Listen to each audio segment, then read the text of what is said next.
Okay, so good afternoon to all listeners of this webinar. Before we begin this lecture, I would like to express my thanks to Professor Asunción López Varela from Complutense University in Madrid for offering to me this opportunity to participate in this project fostered by the Eurasia Foundation at our university. I believe the aims of the foundation are remarkable in their attempt to bring relevant aspects of the European and Asian cultures close together with the aim of mutual enrichment. So today I would like to talk about a study I conducted as my final thesis for my English Studies degree at Complutense University in 2018. This study was granted with a distinction for the contribution it paid to the studies on Oscar Wilde and his works.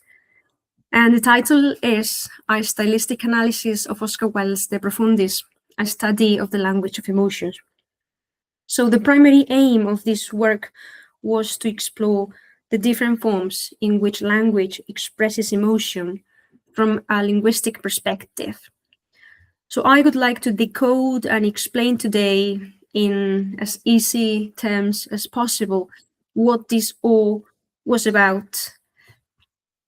So the purpose, as I said, was to discover how Oscar Wilde dissected his emotions in order to create the letter, and how these emotions can be described from a linguistic perspective, in this case, from an stylistic analysis. So the study focused on the first section of the letter. This means 55 pages, and a selection of a specific vocabulary, nouns, verbs, adjectives, and adverbs was made with the aim of discovering the possible semantic relationships established between these terms. All the vocabulary was gathered in different charts, and once the selection was made, we proceeded with the analysis. But before we continue, let me give you some information about Oscar Wilde and the context in which he wrote this letter, De Profundis. De Profundis is a love letter that Wilde wrote during his imprisonment in Reading Jail from 1895 to 1897. He has been accused of sodomy by the Marquis of Queensberry, and indeed he had had a homosexual relationship with his son, Alfred Douglas. And this letter was written specifically from January to March in 1897 due to the abandonment that Wilde experienced in jail because his lover, Douglas, never got in touch with him. And of course, this made him suffer terribly. So the letter is a bitter account of their relationship, how their lives have been together. And it was also an attempt that Wilde did to discover his feelings, analyze his emotions, and try to reach out for answers from Douglas. So this letter can be structured into three different sections. In the first one, which is the one that we will tackle with, Wilde analyzes the details of his relationship with Alfred Douglas. Then in the second section of the letter, Wilde changes into a more philosophical essay. He begins to write about aestheticisms and the figure of Jesus Christ. This is philosophical, as I said, as a psychological reflection, or trying to find a way to create a new life for himself based on the figure of Jesus Christ that he took as a model. And then in the third section of the letter, he readdresses again to Alfred Douglas. He craves for his attention, and he hopes to recover their relationships on restored terms. When Wilde left prison, he gave the original manuscript of the letter to his executor and friend, Robert Ross, and Ross sent a copy to Alfred Douglas for him to read it. And then the original manuscript was given to the British Library in 1909. And since then, the manuscript was kept until a full version of it was published in 1962. Since then, since the 1960s, there has been a reduced number of essays which have dealt with this letter in comparison to the amount of studies that exist covering other of his plays, his novel, and his short stories. So that's why I believe that De Profundis constitutes an interesting field of study for both literature and linguistics because of its vital importance in Wilde's life, its high literary merit, and of course, its deep human worth. So this work, this study that I carried out, hopes to spread and encourage the analysis of De Profundis, maybe from this perspective that I give, or from other different point of views, as I have done myself with an article that I will talk about later on at the end of this presentation, which has taken the perspective of a psychological analysis, not a linguistic analysis, as we will present today. So in general, in this conference, I have distributed the contents of the conference following this pattern. We will begin with a general explanation of what stylistics are or is, and the concept of subjectivity. That's basically our theoretical framework. Then we will continue with the stylistic analysis of the emotions in itself, and displayed, as I said, in the first section of the letter. And in this case, we will analyze nouns, verbs, adjectives, and adverbs and other constructions, and we will see the semantic relationships established between them in order to draw some meaning out of these connections. And we will see how they deal with the language of emotions or emotions. We will close with the references that I used to create this text. And finally, the appendices, the 3 appendices in which the information was gathered. That's something that you can see when you download, if you want to download the original text, the original work.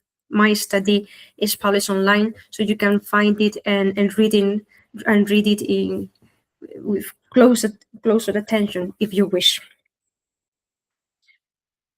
So we begin. For our theoretical framework, we took into account the work Style in Fiction, published in 1981 by Geoffrey Leach and Michael Short.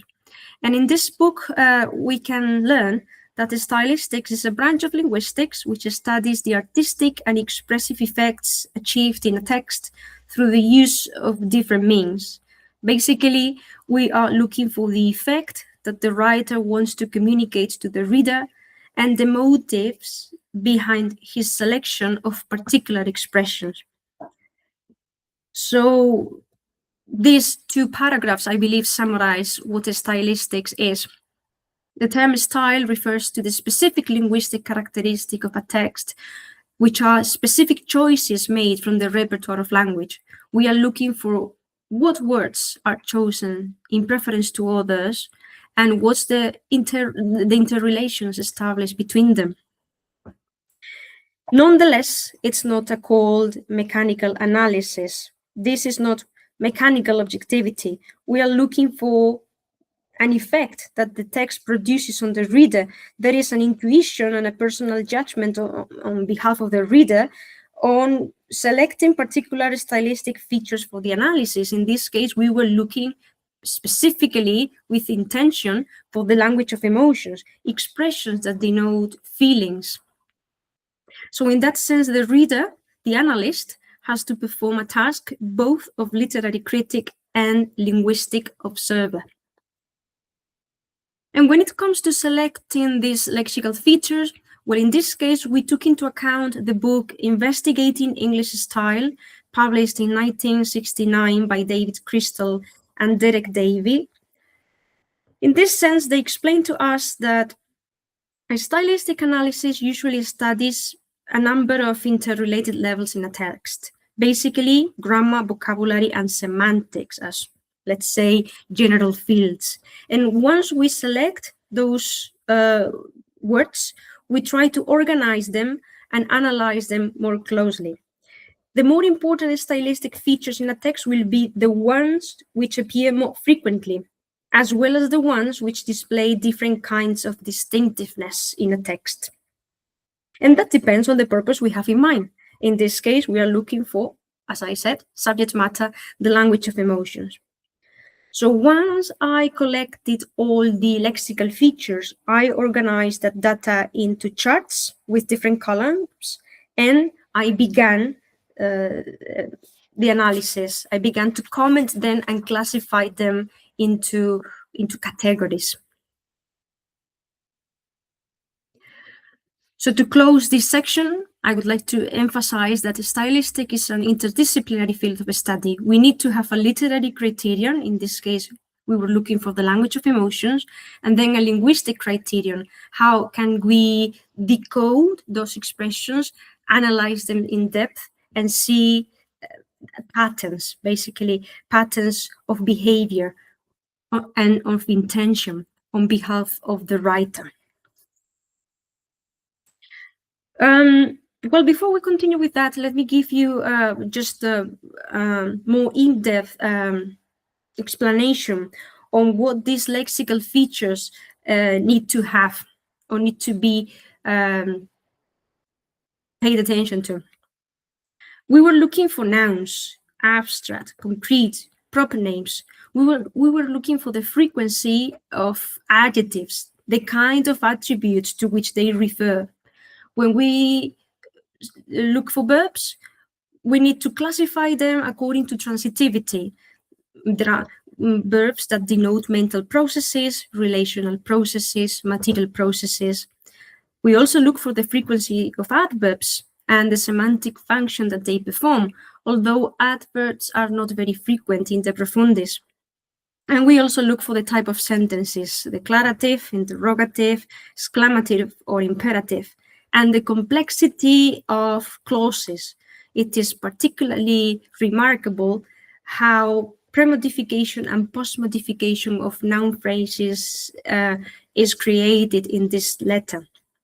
And again, the repetition of grammatical or lexical structures will always carry a meaning. Having said that, just let's close with some notes on what subjectivity is. To describe this concept, we took into account the explanations given by Roman Jakobson in 1958. He explained that subjectivity in language has to do with the writer's attitude towards what he's saying, that will always produce an impression of certain emotion in the reader.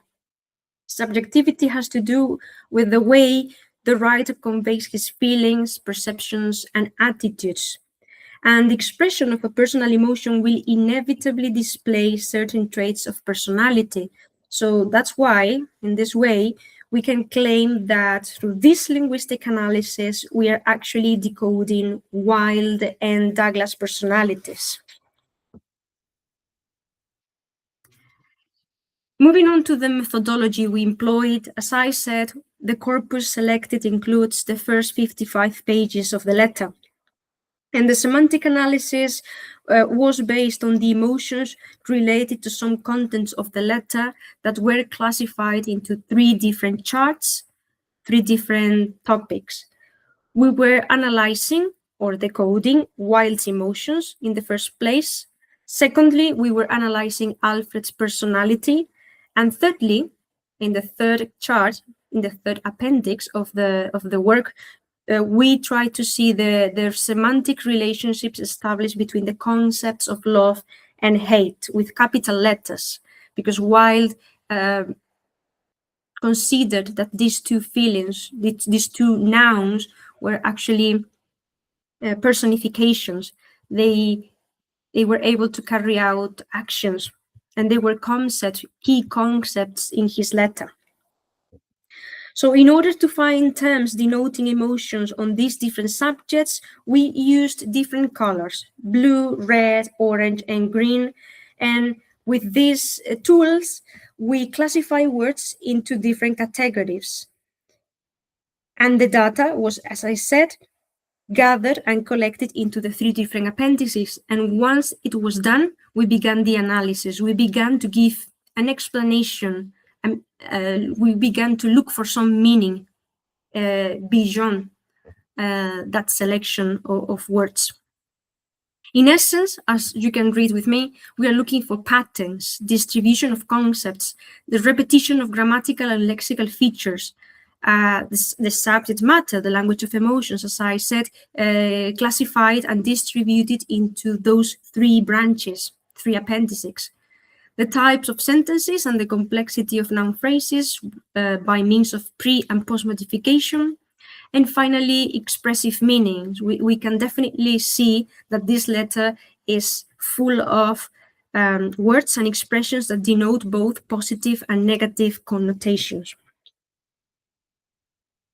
And having said that, we begin with the analysis itself.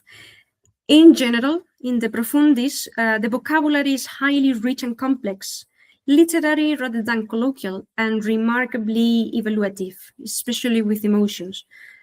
So the writer is constantly trying to explain his current psychological states and thoughts. Complex noun phrases are noteworthy. As I said, there is profuse pre- and post-modification by adjectives.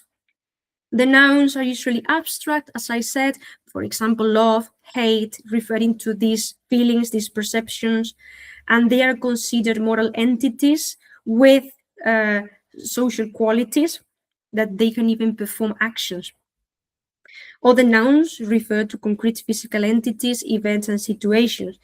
And remarkably, this is something very interesting. A noun may be repeated several times. It's true. The word friendship can appear, let's say, 33 times, as we can read there. But pre- and post-modification of that noun is always different, is always creative. And this is very interesting, bearing in mind that Wilde could never check what he has written the day before. So every day he was given a clean sheet of paper and he had to continue where he left or where he stopped. So he didn't have the chance to make sure or make sure that he had used that word before. All the noun phrases that he creates, even if they take into account the same noun, they are all original. He never repeats adjectives.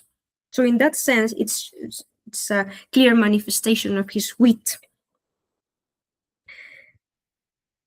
And finally, regarding sentence types, I would like to say that most of the sentences used by the writer are declaratives, but there are some commands and questions as well, especially appealing to the addressee, Alfred Douglas.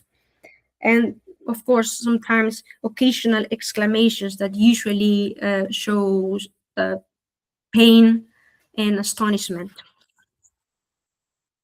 So let's analyze the slide that we have in front of you. I would like to begin with Oscar Wilde. Appendix 1 includes the table for Wilde's emotions.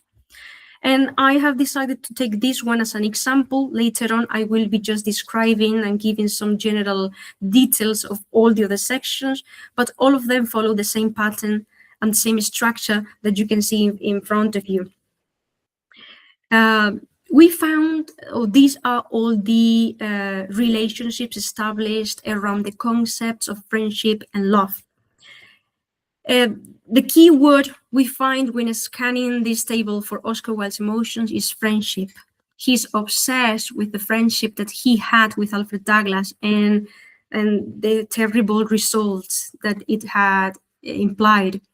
So he repeats the word 33 times, and then he qualifies by means of pre-modification or post-modification. He qualifies this word with the following pleonasms, which are very similar in meaning, but not identical: ill-fated, unfortunate, and fatal.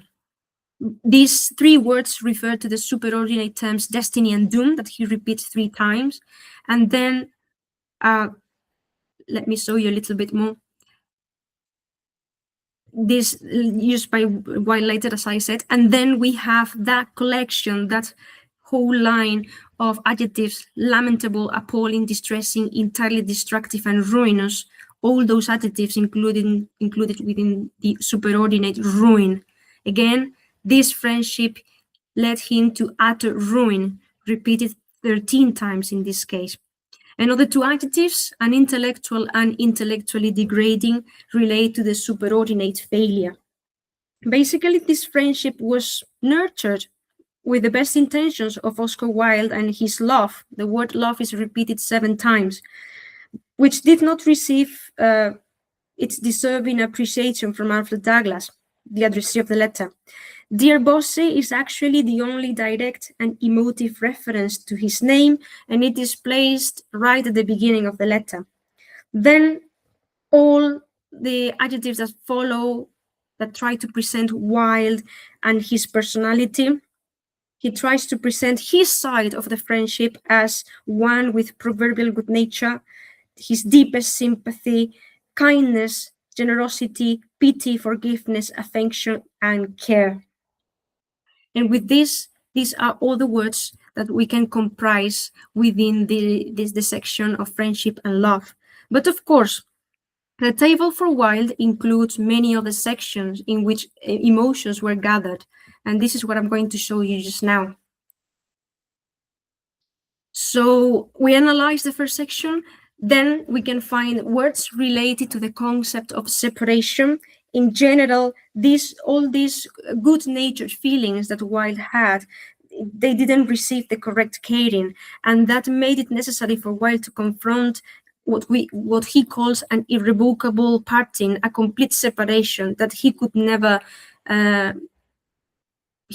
make succeed, because Alfred Douglas was constantly trying to push and get back into his life. As for homosexuality, Wilde never uses the word as such, but terms related to affection, his specific type of affection. He says his ancient old affection was a misplaced affection, that society forced him to observe his homosexuality as a pathological phenomenon, that caused him a curious perversity of passion and desire, and his entire ethical degradation that has been fostered by Alfred. There is a notorious occurrence in the letter in the listing of adjectives, especially when Wilde asks Alfred to make the effort of changing the grotesque, I read, the grotesque, venomous, absurd, and dishonoring version of our friendship.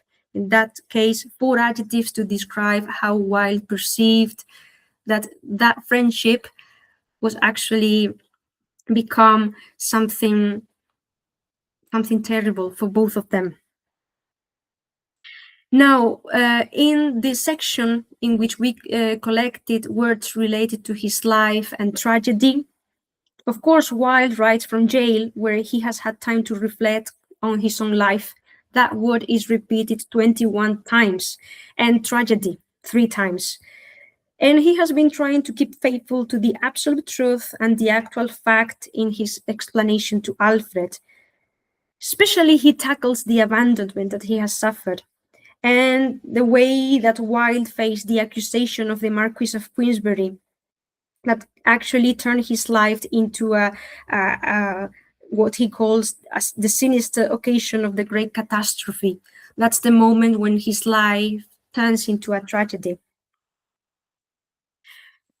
If we continue analyzing this section of life and tragedy, it is interesting to see how Wilde acknowledges then the mistakes that he had committed with Alfred, who persuaded him actually to take the lamentable step of beginning my absurd action of demanding the Marquis, and Wilde calls this a gigantic psychological error.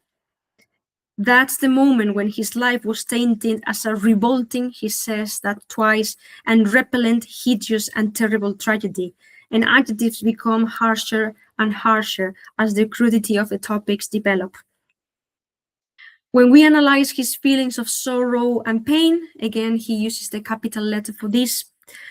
He repeats the word sorrow 10 times and pain 10 times. There is a balance here.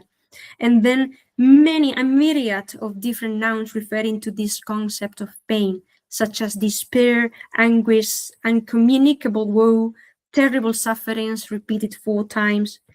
There is also a material association with poison in the most poignant disappointment, and a materialization of the internal feeling in the form of a physical injury when he says, I have a dulled, not healed wound. And if we continue, there are also words related to feelings of horror and hate. Terror is repeated twice. And of course, these feelings of terror and fear are unleashed after the outburst of sorrow and pain. We can see that there is a psychological process here. He begins with sorrow and pain. This means melancholy. And once he has processed those feelings, then horror and hate comes and arise. He says, actually, he repeats and many words related to hate, such as loathing, bitterness, repeated 4 times, contempt of you, referring to Douglas, 5 times, and a scorn of you, another 5 times. As I said before, adverbs are not very relevant in this letter. I can say about them that while it's actually more interested in actions, events, feelings, and descriptions, most adverbs are of manner, from adjectives denoting negative feelings, such as unwisely, tragically. Other adverbs express certainty, such as surely or frankly. But most importantly, I believe that we have to pay attention to verbs. And in this case, for this section, I have created a new slide. Regarding verbs, they most frequently refer to mental and material processes, with the exception of a few relational processes. Material processes are those that have to do with action. In this case, they mainly refer to the physical action of breaking off contact between Wilde and Douglas. This toxic friendship needs an end, and that's why he's constantly, as you can read there, he expresses this urge, this need to break away with words such as end, get rid of, break off my friendship with you, I should have shaken you out of my life, have no more to do with you, get rid of you, escape from you, forced to run away, and even to abandon you before you destroyed my life. And with this, I have given just a summary of what the table devoted to Wilde's emotion is about. Again, this is a sort of summary of the main ideas that I found in this section. Meaning connections in this table are reinforced by the repetition of words and phrases related to the same semantic field. As you have seen in the examples, Wilde tends to use 2 adjectives of a similar nature in the pre-modification of noun phrases, and the purpose of that is emphasis. You can see here some examples: irrevocable parting and complete separation. Again, that whole line of 4 adjectives describing his toxic friendship.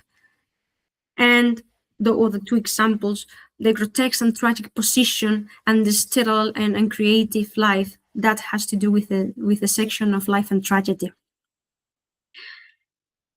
So we move on, and I would like to talk about now a new section, if I manage to continue. Yes. Let's analyze now the second chart that has to do with Alfred Douglas' personality.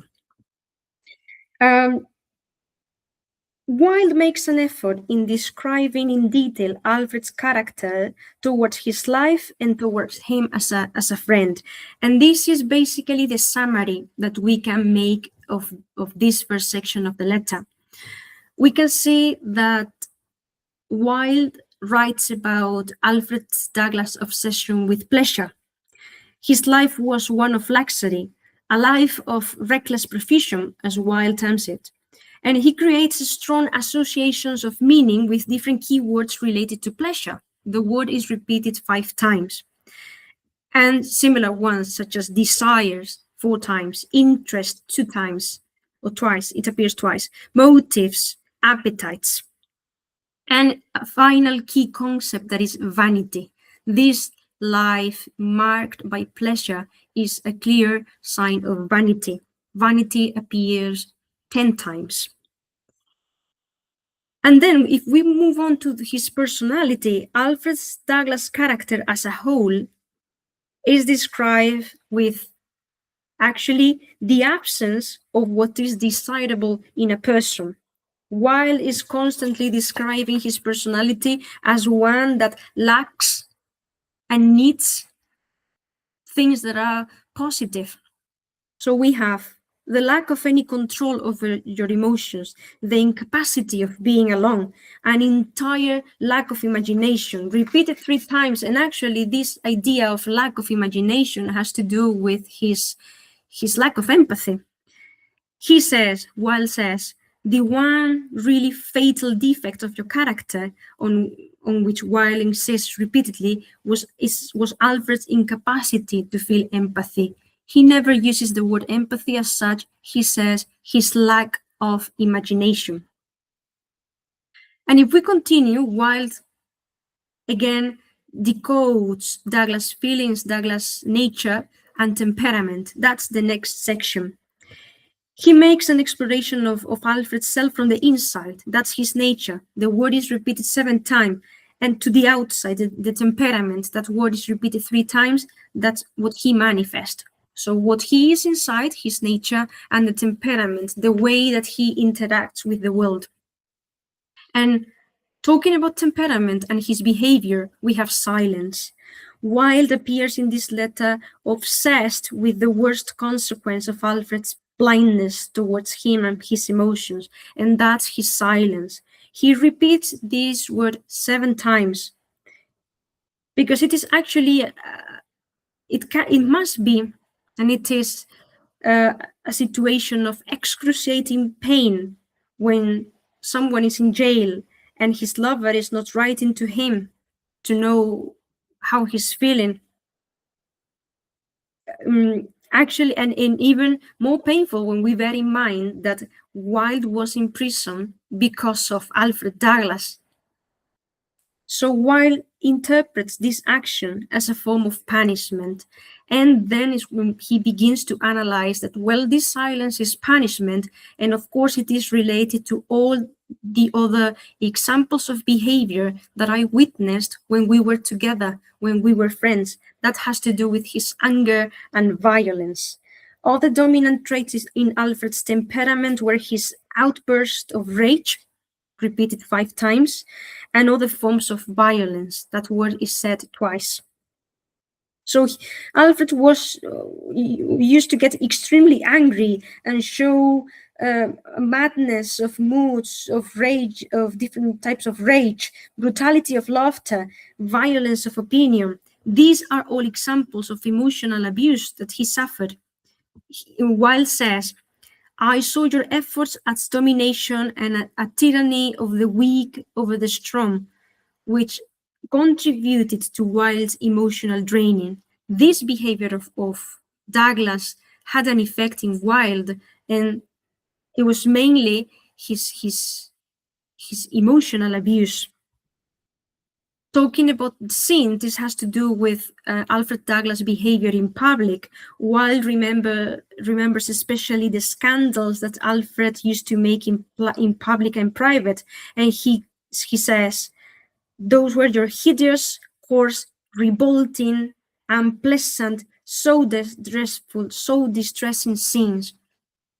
His behavior in public and private was very violent and very toxic. And there were also verbal accusations regarding this emotional abuse that I have just said. Wilde, not Wilde, but Alfred used to use ugly words with an irritable voice and an ungracious manner to talk to Wilde. And then, even if they had had an argument, then Alfred came back using some pretty phrase, an expression of affection, or a word of sorrow. And with this, he was able to gain Wilde's trust again, with the clear purpose of manipulating him and continuing with his behavior without consequences. So all this, as I have already covered with this explanation, 5 sections up until verbal accusations. Of course, with this analysis, Wilde shows that he is suffering emotional trauma out of the experiences that he has left with Alfred Douglas. And now we begin a different section, that's irony. Wilde uses irony as a projection mechanism.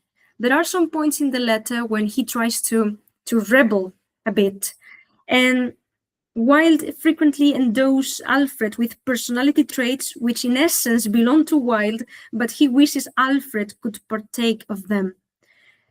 He says, for example, he assumes that when Alfred will receive the letter and read it, he will probably feel sad, responsible, indifferent, or maybe experience grief and some sort of passion, remorse, or shame.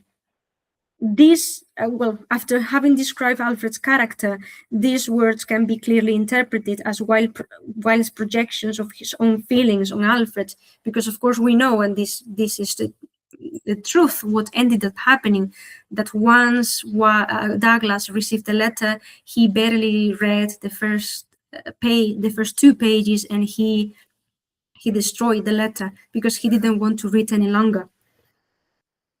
So of course,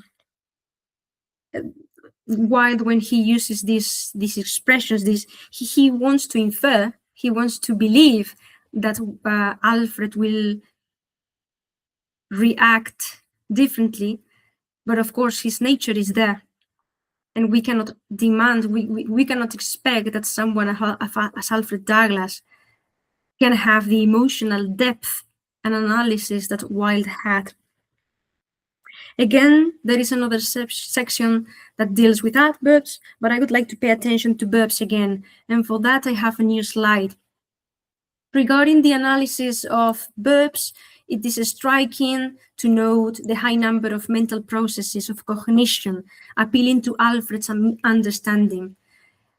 Wilde says, remember, remind you, think, recollect. You see the number of times that those verbs are repeated constantly in that effort of Wilde addressing, appealing to Douglas' empathy, which of course it wasn't there. Sometimes we see these verbs accompanied by modal verbs of the ontic modality, such as must or have, must see, must admit or should, emphasizing the obligation on the part of Alfred of understanding. And finally, some of epistemic modality, remarking his inability to comprehend the damage that he has done. You couldn't know, couldn't understand, couldn't appreciate, and could not believe.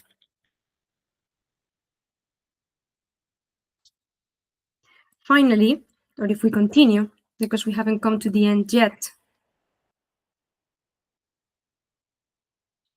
if I can continue, of course, then the third appendix includes all the semantic relations established around the concept of love and hate.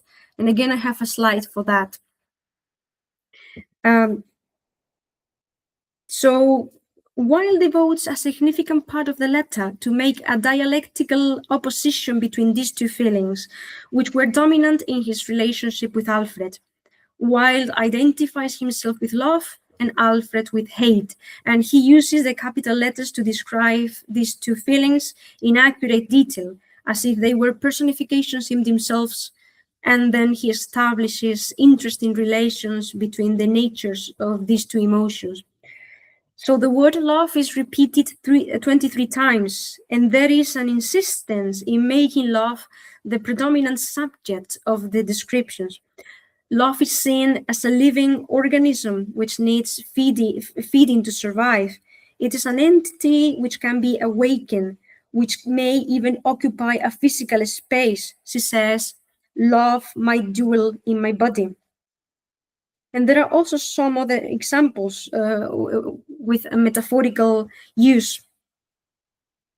Since love is an emotion that Wilde knows best, he thinks that he has to teach it to Alfred, who has to learn it so as to improve his life dominated by hate. And this slide has to do with hate, for you to see some of the examples of this analysis in particular. So as it happened with love, hate is also presented as a living organism able to carry out material processes. Hate can be fed. He says anything will feed hate. Feed your hate and make it fat. But its growing ends up becoming a poison to the person. Hate gnawed at your nature. Hate poisoned and paralyzed your faculty. And at some point, hate becomes an illness. He says, Wilde says, from the point of view of emotions, it is a form of atrophy and it kills everything but itself. It is a secret and shameful malady, a hereditary disease, a destructive atrophy, a real psychological fact. In this case, we can say that hate is directly related to that lack of empathy.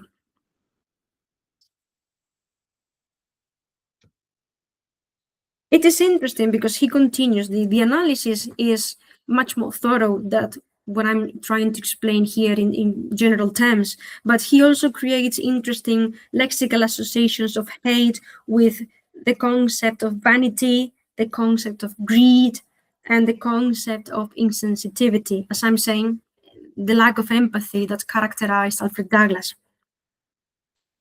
Finally, Wilde resorts to a metaphor when he tries to explain what hate is to Alfred, and he says, your imagination was as much in prison as I was. Vanity had boarded up the windows. And he actually addresses a new question to Alfred, and he says, is your imagination, after all I have said in this letter, wakening from the long lethargy in which it has lain? Well, to conclude this brief explanation of the stylistic analysis of the Profundis, I would like to say that this text, this letter is extremely complex, especially regarding the semantic fields of emotions. And the purpose of this study was simply to show some tools that can be used to analyze from a linguistic perspective the style and the prose of this text. This has been just a broad explanation that may invite you to the full reading of the essay, and that it will be added to the description of this video. In general, my aim was to enrich the current knowledge we have about this text, inspire future research on stylistics and the Profundis, and again, apply my knowledge. When I was a student at university, I wanted to apply my knowledge of linguistics and literature to the world that surrounded me, and in this case, to this letter. So before we end, here you have a list of references. Among all of them, I have paid particular attention to the work by David Crystal and Geoffrey Leach. Those are the two books that covered the theoretical framework of this text, and then the analysis was conducted by me in the different charts that appear at the end of the study. Before I conclude, I would like to give some explanations on the continuation that I have taken with this text, De Profundis. As I explained, I finished my linguistic analysis when I was at university, and then several years later, I decided to focus my attention on the psychological description of Alfred Douglas in De Profundis. And in that sense, I wrote a much more literary article in which I, based on the linguistic analysis that I carried out when I was at university, I saw that there is serious hypothesis that can be presented about the possible diagnosis of Alfred Douglas as a case of NPD, of narcissistic personality disorder. Narcissistic personality disorder is a very serious condition, and all the examples of emotions, of behavior, of nature and temperament that Oscar Wilde expresses in the Profundis, they all point into a very clear direction, that is narcissism. Of course, Oscar Wilde had no idea of what narcissism was. Not even the Victorian society of his day knew what narcissism was, because actually this is a cluster B personality disorder that was included in the DSM-5, the manual for the diagnosis of mental disorders. It was included in recent years. We are nowadays in the 21st century, we are now beginning to understand what narcissism is. So today we have the knowledge, and we can apply to the knowledge that we have to try to understand what Oscar Wilde lived in this toxic relationship that he established with Alfred Douglas. And this other article that I wrote tried to present the first, what I believe is the first approach to this idea. I believe that if we could prove somehow that Alfred Douglas is actually a case of narcissistic personality disorder, then all of Wilde's suffering and all of Wilde's decisions, and we could definitely understand better what happened in his life at the end, because he was actually a victim of this man who was a manipulator and who definitely had a terrible impact in his mental health. So for those of you who may be interested in reading this other article, I have included it here in the second section of the presentation. Thank you very much for your attention. I hope you have learned something new, something interesting about Oscar Wilde's De Profundis. And thank you again for the great opportunity of being part of the Eurasia project. That's all. Bye and thank you.